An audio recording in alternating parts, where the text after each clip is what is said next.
Agapayan, kaagapay mo sa paglagong spiritual. Kumusta ka na, kaagapay? Ano man ang iyong pinagkakaabalahan sa mga oras na ito, sana samahan mo ako sa pag-aaral ng salita ng Diyos. Tayo'y magkakasamang muli sa loob ng 30 minuto. Ako po si Pastor Ronald Llobrera sa ating programang Agapayan. Dito lamang yan sa 702 DZES FEBC, Radio TV Agapay ng Sambayanan. At tayo po ay kasapi sa KBP, Kapisanan ng mga Broadcaster ng Pilipinas. Nais ko lang batihin at pasalamatan ang ating mga kamanggagawa dyan sa HCFC Fairview sa pangunguna po ni Pastor Ronnie Algario, Sister Josephine Tagala Algario ang kanyang may bahay. Ganon din si Sister Vicky Gabornes at ang buong Gabornes family. Happy listening din kay Sister Carmi Gabasa and family. Binabati rin natin ang ating kamanggagawa Reverend Jolly Bangay Tagala at pagpalain ng Lord ang iyong ministry dyan po sa Apayao area.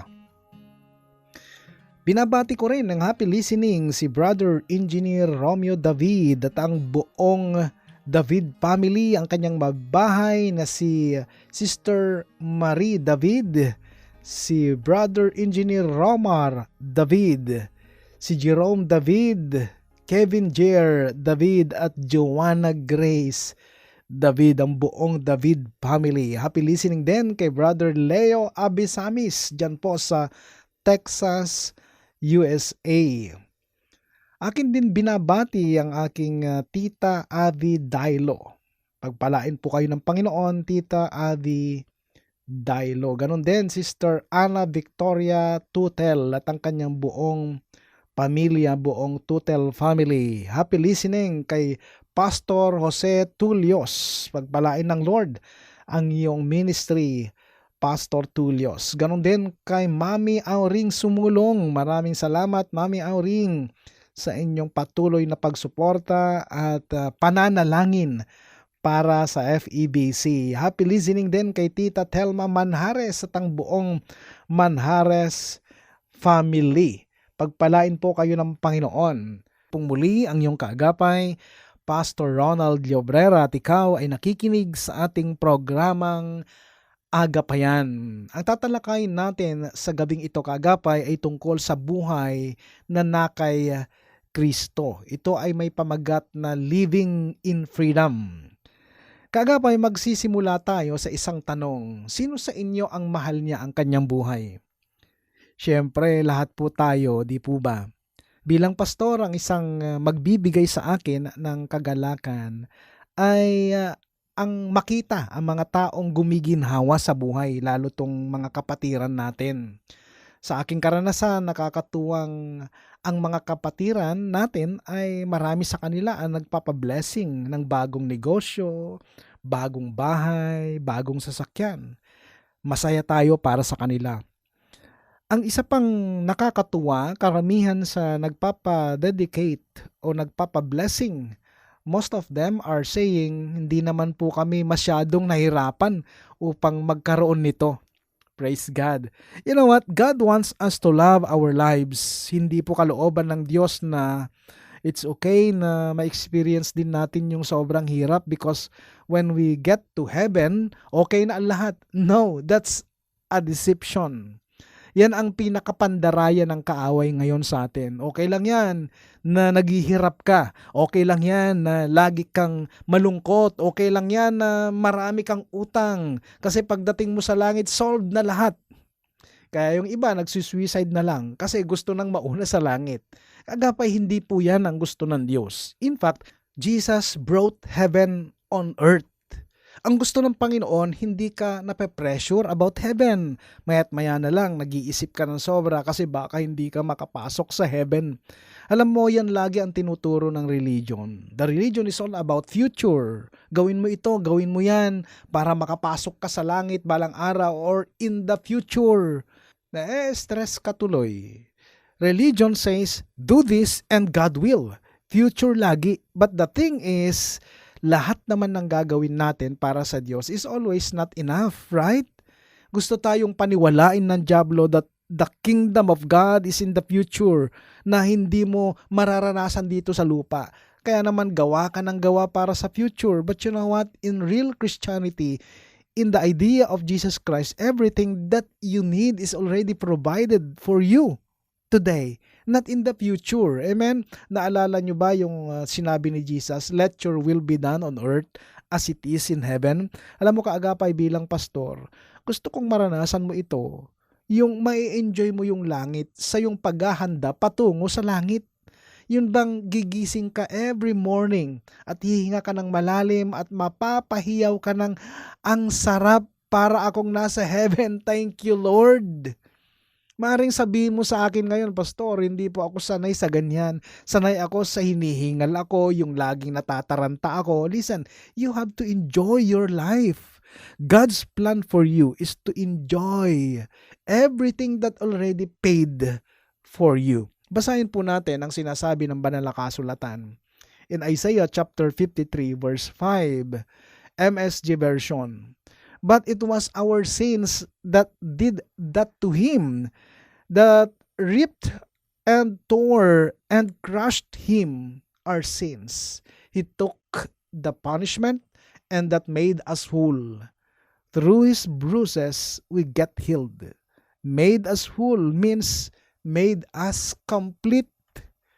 Pakinggan mo to, kaagapay. Lahat ng kailangan mo para mabuhay sa mundong ito is already in this verse. You don't need to live in pain. You don't need to live in depression. You don't need to live in hopelessness. Kahit sa mga panahon na ito na dumadaan tayo sa matinding pagsubok dito sa ating bayan, dala ng matitinding kahirapan, because the Bible said, Jesus is already paid it for you. Paniwalaan mo na lang ito. Kung tatanungin ko kayo ngayon, kaagapay, sino po sa inyo ang may mga negative findings sa kanilang mga kalusugan? Para ang hirap, no? Na ang prayer request mo, sana maging maganda ang result ng laboratory ko. Listen, you don't need to live in that kind of situation.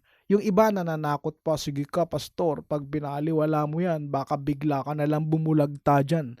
Hindi natin kinakailangang mabuhay sa takot at sakit, because the Bible said through his bruises or stripes, we get healed. Now, the point of our conversation for the next few minutes is this. Everything you need in life to live successfully, Jesus did it all. Ginawa na ni Jesus yung bahay para sa'yo. Ang gagawin mo na lang para makuha mo yung bahay ay pumasok ka sa loob ng bahay. All you have to do is believe it, claim it, and receive it. That's all about the kingdom of God. Sa mundo, to see is to believe. Sa Diyos, believe and you will see. Inayos na lahat ni Jesus yan. Now, ang pag-uusapan natin ngayon, kaagapay, ay papaano natin ma-enjoy ang buhay. How can we live satisfied life? At paano tayo makakakita ng magagandang araw sa buhay natin? Ngayon, tatanungin muli kita, kaagapay, sino sa inyo ang naniniwalang aabot siya ng 70 taong gulang na hindi nag-uulyanin? Alam ko maraming gusto nito. Lahat naman tayo ay may intensyon, but the question is how? Knowing that God already moved, knowing that God already did His part. Parang ito yung lagi nating iniisip, do your part and God will do His part. That is not accurate. You know why? God already did His part. He died on the cross, and all it takes for you is to do your part. So ano ngayon yung part na gagawin mo? Okay, let's read this verse. 1 Peter chapter 3, verse 10, NIV. For whoever would love life and see good days must keep their tongue from evil and their lips from deceitful speech. Right now, sinasabi po ng writer ng verse na ito that for you to embrace life, loving your life, and see more good days ahead, parang medyo nakaka-discourage ng konti when we look this with the lens of the law. Don't do evil things. Now, we're gonna talk about good and evil this time. Pero yung good and evil na sinasabi sa verse na ito ay hindi yung ginagawa nating good and evil. It's not about that. So, ang sabi dito, if you want to enjoy life, number one step is check out your tongue. This is not about profanity or pagmumura. Meron kasing tao na bawat salita ay may mura. It's not about that. But you see, it's not about profanity. It's not about cursing. It's all about evil. Ano ba yung evil na yan na sinasabi? Let's go to Proverbs. Proverbs chapter 18 verse 21. The tongue has the power of life and death, and those who love it will eat its fruit. So listen, for you to enjoy life, ang unang gagawin ay iingatan ang dila o sa kung ano-anong binabanggit ng dila natin. Sa totoo lang, ang pag-uusapan natin ay you have to change the way you see things. Ang evil po na sinasabi dito, tignan natin, don't be misled. Evil is everything that is against to what Jesus did on the cross. Dahil ang akala nating evil is yung mga karumal-dumal na kasalanan, hindi niya sinasabi dito na don't commit sin. Ang sabi niya, don't say evil. And you know what? Si Satan, ang inaatake niya ng todo ay yung ginagawa ni Jesus o yung ginawa ni Jesus sa krus. Alam mo kung bakit? Wala nang pakialam si Satan at wala na siyang magagawa if you commit another sin. Why? Satan knows you will go to heaven at wala na siyang magagawa doon. Alam ni Satan yon. Sad to say, yung mga ibang mananampalataya hindi alam yon. Si Satan mismo alam niya na kapag nagkasala ka, he knows that you are already paid for by the blood. Ito ang ginagawa ni Satan. Ginagawa niya lahat ng makakaya niya para lituhin ka and to avoid the finished work of Jesus on the cross for you. You know what is evil right now? Lahat ng magbabaliwala sa ginawa ni Jesus sa krus. Kung sinasabi mo ngayon na kapag nagkasala ka ay pupunta ka pa rin sa hell, that's evil. You know why? The Bible said that our sins has been forgiven for by the shed of blood of Jesus on the cross. Kung sinasabi mo ngayon na wala na akong pag-asa, I'm hopeless, I have no peace, I'm dead, I am so disappointed, that's evil things. Listen, ilagay mo ito sa isip at puso mo, kaagapay. Your disappointments will be your appointments to God. Don't see evil. So lumalabas na ang evil po ngayon is anything that void the finished work of Jesus on the cross. So don't speak evil. Lahat ng magbabaliwala sa ginawa ng Panginoong Jesus sa krus, those are evil things. Let's read Matthew chapter 12, verses 34 and 35. O generation of vipers, how can ye, being evil, speak good things? For out of the abundance of the heart, the mouth speaketh. A good man out of the good treasure of the heart bringeth forth good things, and an evil man out of the evil treasure bringeth forth evil things. Viper means monster. Good things meaning, if you understand that Jesus is in you, may iwasan mong magsalita ng evil things against Him. What is against Him? Ito yung mga salitang patay na, patay ako, I'm good for nothing, I'm useless, I'm failure, I'm a loser. That's against to Jesus. You are not a loser. Jesus said, I've made you more than a conquerors. You are a more than conqueror in Christ.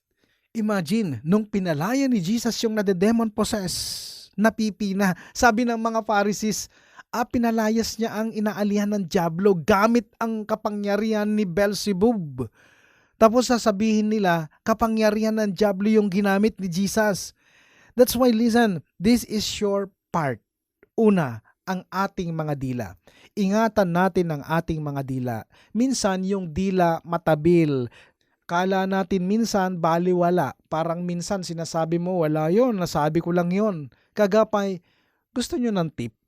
Pag wala kayong magandang sasabihin, mas maganda po kung tatahimik na lang tayo. Minsan yung mga salita natin, yan ang nagpapasira lalo sa sitwasyon. Minsan ang ganda ng nasa puso at nasa isip ng kapatid mo, nilapitan mo at binulungan mo ng mga evil words, ayun nasira mo ang araw niya. May mga taong kapag binuka niya yung bibig niya, nakakasira talaga ng gana. Parang ganito, wala, patay na tayo. Wala nang mangyayari sa buhay natin yan. Wala nang pag-asa. Listen, don't do that because God's plan for you is to experience good life. So ingatan ang dila. So second, na dapat nating ingatan at ang isang bagay kaagapay na dapat nating bigyan ng effort sa buhay natin, ito'y bagay para mapapurihan ng Panginoon. Ito ay ang ating responsibility dahil binigyan na tayo ng Diyos na magandang buhay. Now it's your turn to enter into it.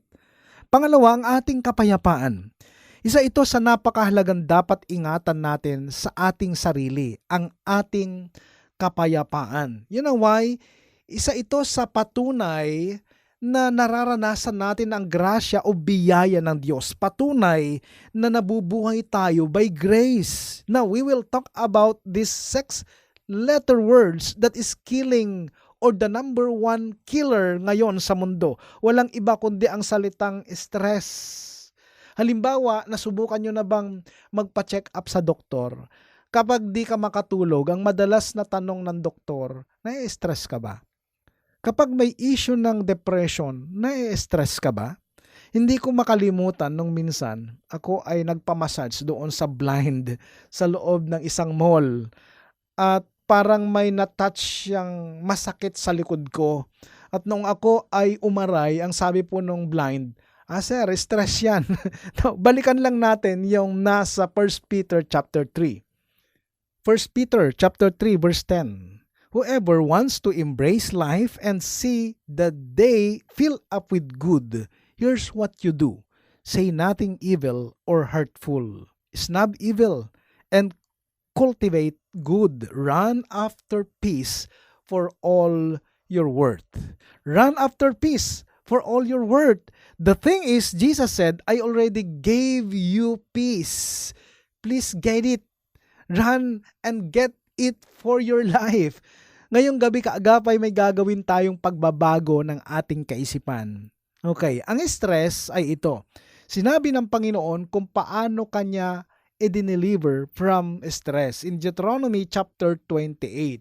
Pag-usapan muna natin yung ibang klaseng stress. Deuteronomy chapter 28 verses 63 to 67.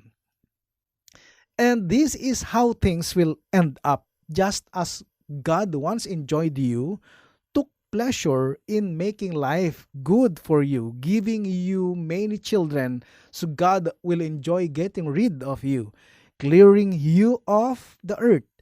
He'll weed you out of the very soil that you are entering into possess. He'll scatter you to the four winds from one end of the earth to the other. You will worship all kinds of other gods, gods neither you nor your parents ever heard of. Wood and stone, no gods.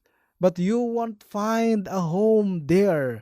You'll not be able to settle down.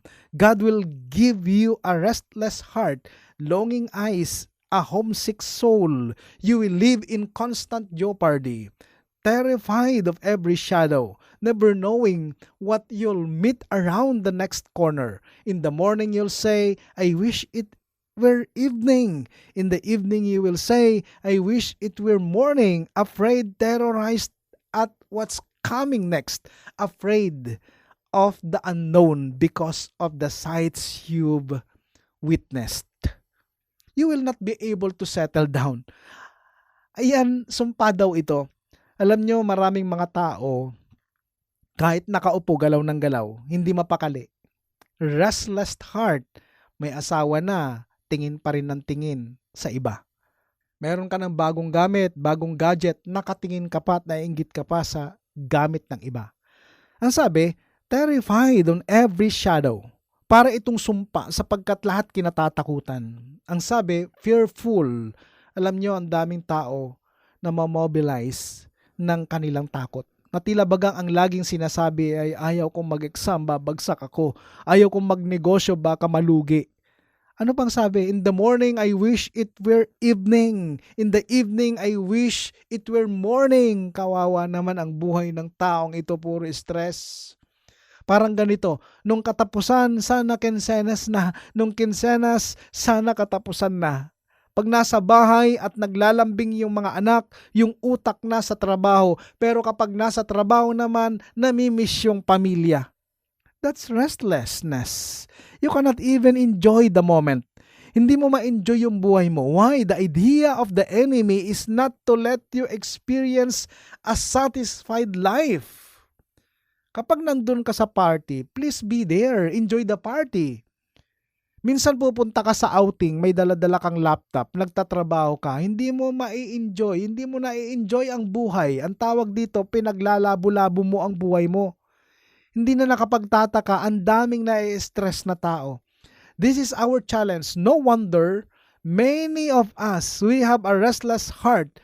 You know why? Because you can't enjoy the moment. Gagapay ang kalooban ng Diyos sa atin ay malasap ang sarap ng buhay dito sa mundo. Yung buhay na malaya, ngunit nakakapagbigay kaluwalhatian sa Diyos. Gusto ng Diyos na maging productive ka sa lahat ng ginagawa mo. Pero hindi ka na-stress, may kagaanan. Ang sabi ng iba, effortless. Diba yun naman talaga ang nais ng Diyos sa atin? Magaanan tayo sa lahat ng aspeto ng buhay natin. Ang sabi sa Mateo, Kabanatang 11, sa mga talatang 28 hanggang 30, lumapit kayo sa akin, kayong lahat ng nahihirapan at lubhang nabibigatan sa inyong pasanin, at kayo bibigyan ko ng kapahingahan. Pasanin ninyo ang aking pamatok at matuto kayo sa akin sapagkat ako'y maamo at may mababang loob. Makakatagpo kayo sa akin ng kapahingahan sapagkat madaling dalhin ang aking pamatok at magaan ang pasaning ibibigay ko sa inyo. Sa Diyos ang lahat ng papuri. Hanggang dyan lang muna tayo magtatapos kaagapay. Itutuloy po natin ang ating paksang tinatalakay sa susunod na Sabado sa kapareho-reng oras, 7:30 to 8 ng gabi.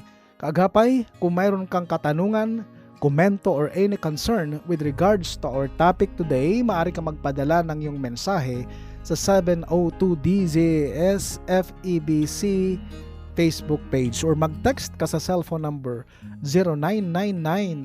0999-223-5668. Ako po ay pansamantala nagpapaalam, Pastor Ronald Llobrera po sa programang Agapayan. Pagpalain ka ng Panginoong Hesus.